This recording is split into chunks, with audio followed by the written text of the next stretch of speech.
abonnés de UTV, bonjour. C'est avec un immense plaisir que je vous retrouve aujourd'hui dans le cadre de notre émission Parle-moi de ton activité. Parle-moi de ton activité est une émission qui est mise à disposition de tout acteur commercial ou encore tout entrepreneur pour nous parler de leurs besoins, de leurs difficultés aussi, de comment est-ce qu'ils ont débuté leur activité. Aujourd'hui, je suis avec un jeune entrepreneur qui nous dévoilera tout sur son activité. Bonjour monsieur. Bonjour madame. Comment vous allez? Bonjour. Merci d'être avec nous à UTV. Alors, présentez-vous. Bonjour, je suis Loïc Ekra, 30 ans célibataire, père d'un enfant de 6 ans, fondateur et gérant de Greenfield SARL qui s'occupe de la production et de la commercialisation de jus d'ananas dans des bouteilles de verre recyclées de 25 centilitres. Aujourd'hui, vous êtes à la tête d'une entreprise de jus de fruits. On aimerait bien savoir d'où vous est venue cette idée-là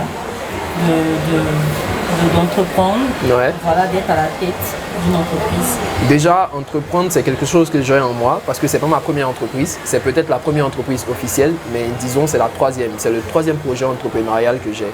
Et cette idée-là de commercialiser des jus d'ananas, elle m'est venue au Burkina Faso. Parce que là-bas, déjà, il y avait des jus d'ananas qui se vendaient. Et quand je suis revenu ici en Côte d'Ivoire pour travailler encore en tant que salarié, ça s'est mal passé. Je me suis dit, bon, il va falloir que je fasse quelque chose de ma vie. Il va falloir que moi-même, j'arrive à produire de la ressource. Et étant de la région du Sud Comoé, je me suis dit, mais tiens, pourquoi pas? On a de l'ananas chez nous qui pourrit dans les champs. Autant essayer de reproduire le modèle que j'ai vu au Burkina Faso et qui marchait super bien ici à Abidjan. Et donc, c'est ce modèle-là qu'on a essayé de copier et puis on a sorti les premières bouteilles de pur jus. Le public a aimé, le public a adoré et depuis lors, nous sommes dans cette lancée-là comme ça. D'accord. Et M. Ekra, oui. Quand est-ce que vous avez commencé? La société a été constituée en 2018 et nous avons produit les premières bouteilles à partir de mars 2019. D'accord, c'est intéressant. C'est bon à savoir et on espère que ça débute bien. Ouais, ça débute plutôt bien quand même. D'accord, ça débute plutôt bien. Ouais. Mais comme on le dit, tout début est difficile. Donc c'est clair que vous rencontrez souvent des difficultés. Ouais, les difficultés, on en a tout le temps. Surtout en tant que jeune entrepreneur, on a toujours des difficultés. Déjà, pour commencer, comme je vous ai dit, moi j'ai une formation en télécommunication. Je ne savais pas ce que c'était que le marketing, que l'administration d'entreprise. Donc je me suis lancé comme ça.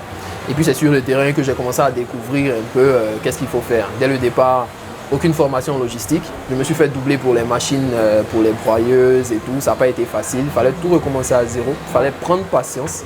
Mais bon, au fil du temps, j'ai su m'adapter face aux différentes difficultés qui venaient à gauche, à droite. Et voilà, on continue l'aventure. Donc là, on entend par là. On constate que vous avez eu le courage de continuer. Ah ouais. Parce que pour quelqu'un qui commence une activité comme ça, quand il se fait doubler, c'est clair, il aura envie d'arrêter. Ouais. Il y a certaines personnes qui se laissent entraîner par le découragement. Voilà, et bon, vous avez eu le courage parce que vous avez votre objectif. Ouais. L'objectif que vous avez en tête, c'est d'aller loin, d'aller de l'avant. Donc vous êtes resté concentré sur votre objectif. Alors, dites-moi, monsieur Ekra, à quel besoin répond cette idée-là? C'est simple. Hein.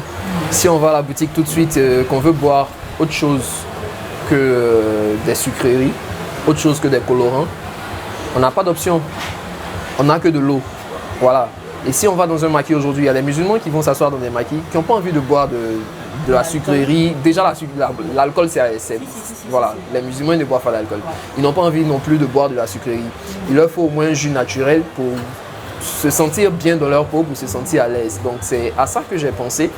Et puis, c'est un constat personnel. Moi-même, quand je vais à la boutique, j'ai pas de choix, en fait. Je suis obligé que de prendre de l'eau. Parce qu'il n'y a que des sucreries ou du lait. Voilà, donc pour quelqu'un qui veut boire un jus, il a pur jus à sa disposition dans les boutiques, dans les restaurants, dans les hôtels et voilà quoi. D'accord. Déjà, on sait que c'est du jus d'ananas. Ouais. C'est ça.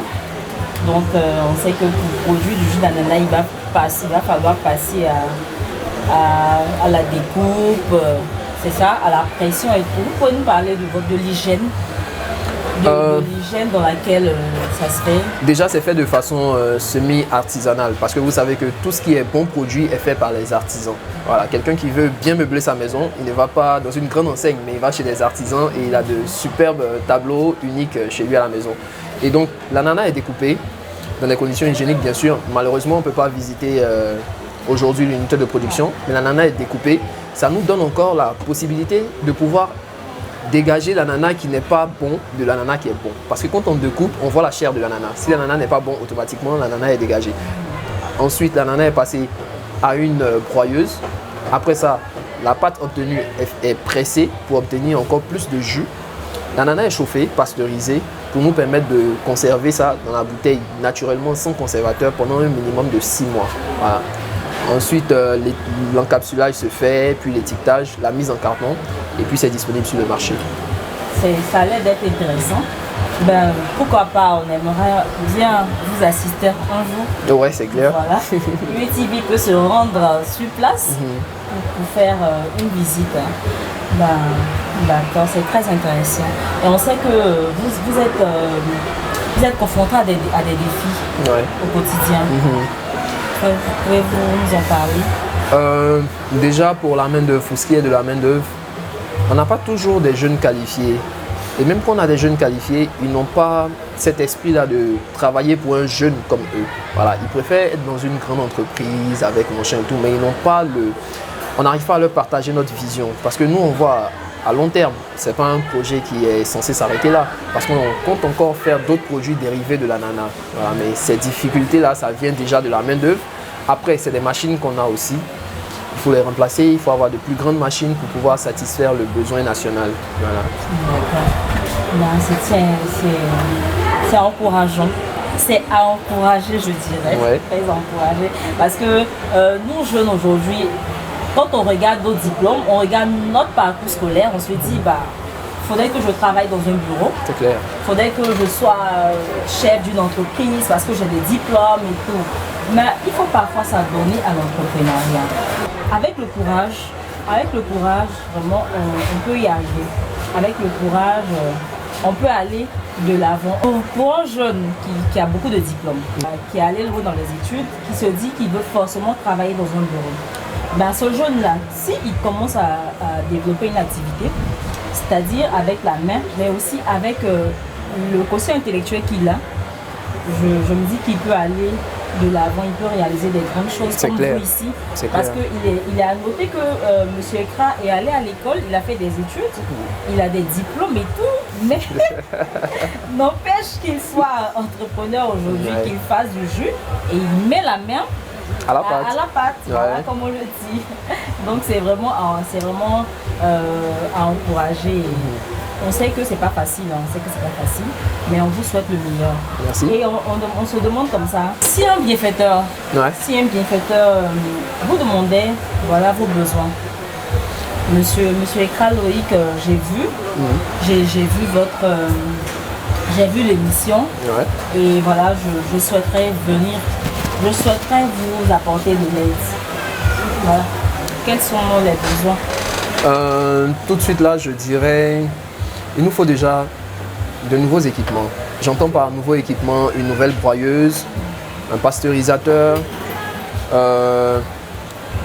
une presse hydraulique et aussi un véhicule de livraison et d'approvisionnement. Parce que nous sommes de A à Z de toute la chaîne de production. C'est nous qui allons chercher l'ananas, c'est nous qui travaillons l'ananas et c'est nous qui livrons le jus encore vers les différents marchés. On n'a pas de véhicule pour le faire, c'est un peu compliqué. Voilà. Et puis surtout les équipements, les machines. Il nous en faut une nouvelle broyeuse pour vraiment produire plus. Voilà, produire ça plus. Ça coûte cher selon la Bon, ça coûte cher, c'est relatif, ça dépend. Cher pour quelqu'un, ça dépend. Sinon, en gros, avec une dizaine de millions, on peut s'en sortir. On peut facilement faire quelque chose qui nous permettra de couvrir les besoins de la population abidjanaise et voilà. Et pourquoi pas exporter aussi nos produits. Oui, bien sûr. Exporter, pourquoi pas. Pur jus à l'extérieur. Ouais. C'est un rêve qu'on a et on travaille pour que ce rêve-là devienne réalité. C'est très important. C'est très important d'avoir des rêves parce qu'on ne peut pas se lever comme ça et puis se jeter dans une activité. Il faut d'abord commencer par avoir un rêve, pour ensuite aller de l'avant. Voilà. Monsieur Ekran, vous êtes jeune. Oui. Vous êtes jeune. Bah, ça se qu'on dit, c'est ce qu'on dit. Ça fait plaisir de voir un jeune à la tête d'une entreprise, un jeune qui se bat au quotidien. Et voilà, c'est de la jeunesse qui nous regarde. Quel mot, qu'est-ce que vous pouvez donner comme conseil à la jeunesse? Qu'est-ce que vous pouvez dire à tous ces jeunes-là qui souhaiteraient peut-être faire comme vous, qui souhaiteraient se lancer dans une activité, qui souhaiteraient entreprendre, voilà. Quel conseil vous pouvez apporter à la jeunesse? Déjà, je veux dire, de par mon expérience, je peux comprendre que tout le monde ne peut pas être entrepreneur. C'est vrai, c'est tentant l'idée d'être entrepreneur, d'être jeune entrepreneur, mais tout le monde ne peut pas être entrepreneur. Et pour ceux qui ont déjà la fibre entrepreneuriale en eux, qui sentent qu'ils ont besoin de faire un projet et de réaliser quelque chose pour apporter une plus-value à l'économie de notre pays, je leur dirais de ne pas baisser les bras. C'est difficile. Il y a trop de difficultés. On ne peut pas s'asseoir sur un plateau de télévision et puis exposer toutes les difficultés. Il y a des difficultés mentales qui nous tracassent au quotidien et chaque matin on a envie d'abandonner. N'eût été le soutien de nos proches, de la famille. Il y a longtemps qu'il y a plein d'entrepreneurs qui auraient mis la clé sous le paillasson parce qu'ils ne peuvent pas tout vous dire. Voilà, c'est des pressions qu'ils subissent au quotidien, c'est un stress quotidien qu'ils subissent. Et moi, je leur dirais de ne pas abandonner. Même si vous avez commencé tout doucement, vous n'êtes pas obligé d'avoir une usine. Moi, je n'ai pas une usine dans un site bien spécial où je fais les jus d'ananas. Vous voyez, vous pouvez avoir un petit local. Commencez avec ça, produire quelque chose. Il faut déjà produire quelque chose. Une fois que les gens voient que vous produisez, vous arrivez à produire quelque chose qui est sain, qui est sur le marché, il y a plein de personnes qui viendront vous accompagner. Et donc, c'est de ne jamais baisser les bras, de toujours se donner à fond dans le projet. Surtout si le produit est bon, il faut croire en son produit, il faut croire en sa chose et puis aller de l'avant. D'accord. Ne jamais baisser les bras. Ouais. C'est ce qu'il nous dit. Ne jamais baisser les bras. Il faut avoir le courage. Une belle bouteille de jus. Voilà.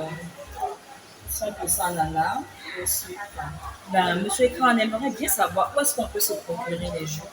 Alors, les jus sont disponibles en grande surface dans tous les supermarchés Leader Price, aussi dans toutes les boutiques stations Africa. Donc, sur tous les réseaux de stations Africa à Abidjan et à l'intérieur du pays, vous retrouverez les jus d'ananas. Sinon, vous en trouverez aussi dans des hôtels tels que les Jardins d'Ivoire, à San Pedro, des restaurants tels que la Nuit des Saigon, au Ballon, à Journée. Et pour les distributeurs, les revendeurs ou les particuliers qui voudraient avoir le jus, vous pouvez juste appeler au 05 66 02 78 61. Le jus est vendu en carton de 4 bouteilles. 05 66 02 78 61. Et directement vous tombez sur le service commercial et puis on vous livre le jus.